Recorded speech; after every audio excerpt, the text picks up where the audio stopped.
இன்றைக்கி வந்து அண்ணனோட 50வது படம். ரொம்ப நாள் கழித்து ஒரு நல்ல படத்தை பார்க்க போகிறோன்ற எக்ஸைட்மெண்ட்டில் இருக்கும் கண்டிப்பாக. ஸோ படம் நல்லா வந்திருக்குன்னு நிறைய ரிவ்யூஸ் பார்த்துருக்கோம். ஸோ அதோட எக்ஸைட்மெண்ட்டோட போய் படத்தை பார்க்கலான்ட்டு இருக்கோம். யாருக்குமே 50வது படம்ன்றது ஒரு சில பேருக்கு அது ஹைட்டெல்லாம் அமைஞ்சிருக்கு, ஒரு சில பேருக்கு அது வந்து சாப்பிட்றதா இருக்குது. நீங்கள் இப்படி விஜய் சேதுபதி ஃபிலிம் 50வது படம் எப்படி அமையன்ற மாதிரி 100% பிளாக் பஸ்டர் தான். நல்லா எதிர்பார்ப்பு தான். இதுக்கு முன்னாடி ப்ரெஷ் ஷோவில் பார்த்தவங்கன்னா நல்லா நல்லா கொடுத்துருக்காங்க ரிவ்யூஸ்லாம். ஸோ கண்டிப்பாக படம் நல்லா இருக்கும் தான் நம்பிக்கிறேன். ட்ரைலர் வச்சு பார்க்குறது ட்ரைலர் வச்சு பார்க்கும்போது அண்ணனோட ஆக்டிங் சொல்லவே தேவையில்ல, மாஸ் பண்ணிவிடுவார். ஸோ கண்டிப்பாக நல்லா எதிர்பார்ப்பு நிறைய இருக்குது அதிகமாக.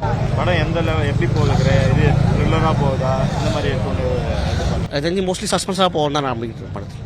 ஏன்னா ட்ரைலர் பார்க்கும்போது அப்படி தான் தெரியுது. இந்த டேரக்டர் ஏற்கனவே பண்ண படமும் அந்த மாதிரி தான் இருக்குது. ஸோ இந்த படம் நல்லா கண்டிப்பாக இருக்குது. என்னோட பெஸ்ட் ஃப்ரெண்டு இறந்துட்டான். ஒரு 4 வருஷம் 5 வருஷம் ஆகுது. ஆக்சிடென்ட் ஆகிட்டான். அவனு மேலே சார் இருப்பார். ஒரே ஒரு முறை அவரை நேரில் பார்க்கணுன்றது என்னோட எண்ணம். அதுக்காகவே வெடிகால நேற்றுலேருந்து இவரை பார்க்கணுன்றதுக்காகவே நான் அவனை பார்க்குற மாதிரி ஒரு எண்ணத்துக்காக இவரை பார்க்க வந்திருக்கேன். ஒரு சின்ன எதிர்பார்ப்பு தான். சாரை பார்த்துட்டு கிளம்பிடுவேன். டிக்கெட்டு இருக்கு. படம் எனக்கு இன்ட்ரெஸ்ட் இல்லை, இருந்தாலும் படம் பார்க்குற ஆசை இருக்கும். அதனால சாரை பார்க்கணும், நேரில் ஒரு 5 செகண்ட் பார்த்து பேசிடணும், அது மட்டும் போதும். வேறு எனக்கு எதுவுமே தேவையில்லை.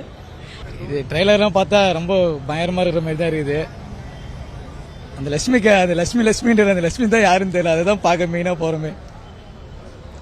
என் லட்சுமிக்கானன்றல அந்த கேரக்டர் தான் என்னன்னு பார்க்கலாம். செய்திகளை உடனுக்குடனும் துல்லியமாகவும் தெரிந்து கொள்ள சப்ஸ்கிரைப் பண்ணுங்க.